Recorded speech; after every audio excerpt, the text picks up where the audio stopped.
विराट कोहली और अनुष्का है। विराज जी बैठ, प्रसन्न हो?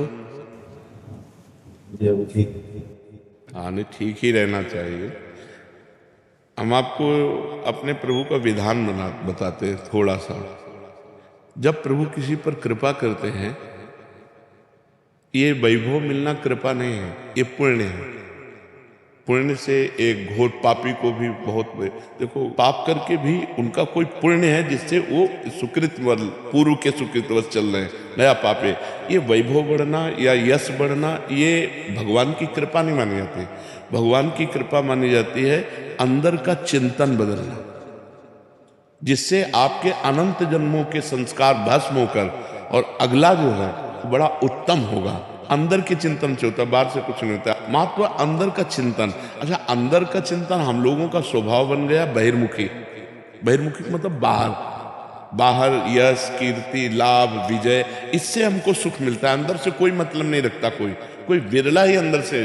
अब क्या होता है, भगवान जब कृपा करते हैं तो संत समागम देते हैं, कि दूसरी जब कृपा होती है तो विपरीतता देते हैं, और फिर अंदर से एक रास्ता देते हैं। ये मेरा रास्ता है, ये परम शांति का रास्ता है, ये शांति का रास्ता नहीं। भगवान वो रास्ता देते हैं और जीव को अपने पास बुला लेते हैं।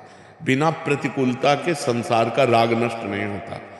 किसी को भी वैराग्य होता है तो संसार की प्रतिकूलता देखकर वैराग्य होता है। सब कुछ हमारे अनुकूल है तो हम आनंदित होकर उसका भोग करते हैं। जब हमारे ऊपर प्रतिकूलता आती है तब ठेस पहुंचती है कि इतना झूठा संसार, तो अंदर से भगवान रास्ता देते हैं।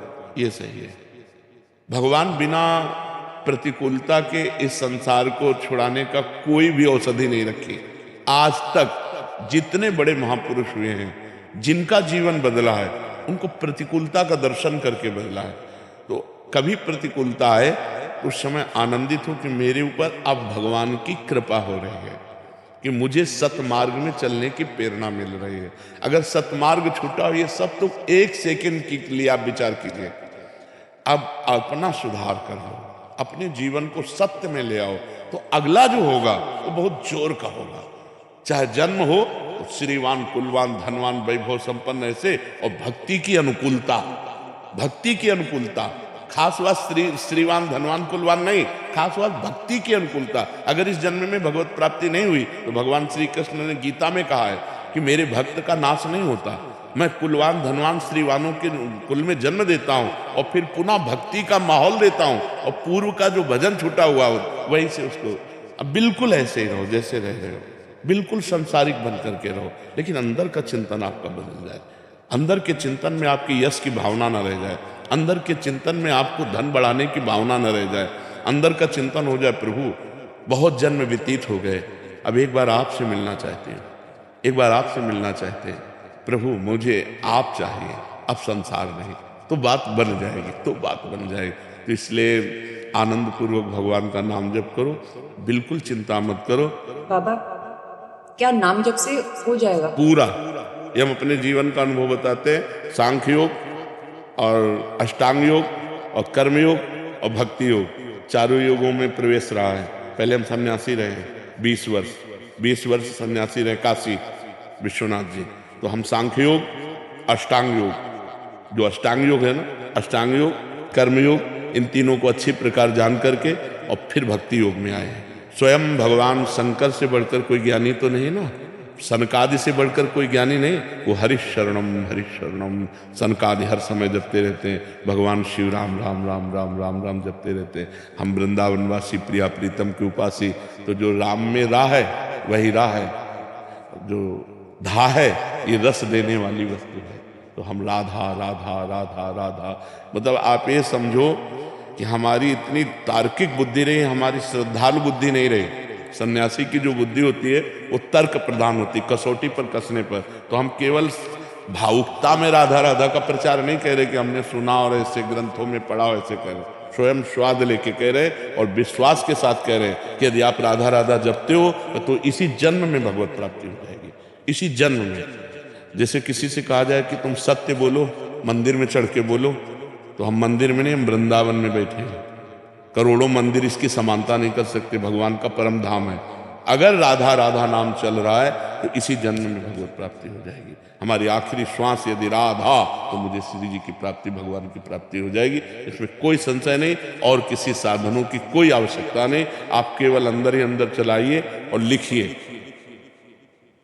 देखो, हम जो कह रहे हैं उसको समझो। बहुत अधिक नाम जपने की हमें चेष्टा नहीं करनी, कम संख्या हो लेकिन मन लगा करके हो। जैसे हम, अब देखो, आप लिखो राधा, अपने दिमाग में लिखो, खुले नेत्र लिखो या बाहर देखो, दिखाई दे रहा है राधा लिखा हुआ, वही कान में सुनो राधा, वही अंदर उठाओ राधा, ये तीनों का एकाकार हो जाए तो ये करोड़ों नाम जप के बराबर है। देखो, जैसे हम बोला राधा, ऐसे हम 1000 राधा नाम बोले तो हम बोला राधा, ये उपांशु है, इसे उपांशु कहते हैं। राधा राधा राधा राधा 1000 बार, ये उपांशु है। अब ये ऐसे उपांशु हम 10,000 बार जप करें, अंदर देखते हुए बोले राधा, उपांशु 10,000 बार नाम जप करने का फल एक बार मानसिक में है। इतना बड़ा फल है ये। ऐसे राधा राधा राधा चल रहा है, नेत्रों से हम उसे देख रहे हैं, कानों से उसे सुन रहे हैं। आप देखना कि अगर मन भगेगा तो आप लिख नहीं पाओगे राधा नाम, अगर लिख रहे हो तो मन भगेगा नहीं। तो चाहे 10 बार लिखो, 100 बार लिखो, लेकिन एक अभ्यास बनाओ ऐसा कि कुछ समय शांति से स्नान आदि करके बैठ गए और राधा राधा लिख रहे हैं, उसी का चिंतन कर रहे हैं। इसे अपना जीवन बना लो, फिर आप परिणाम में खुद देख लेना। कोई घाटे का सौदा तो है नहीं, ठीक है। ये सखी को दे दे, ठाकुर शिव जी की है।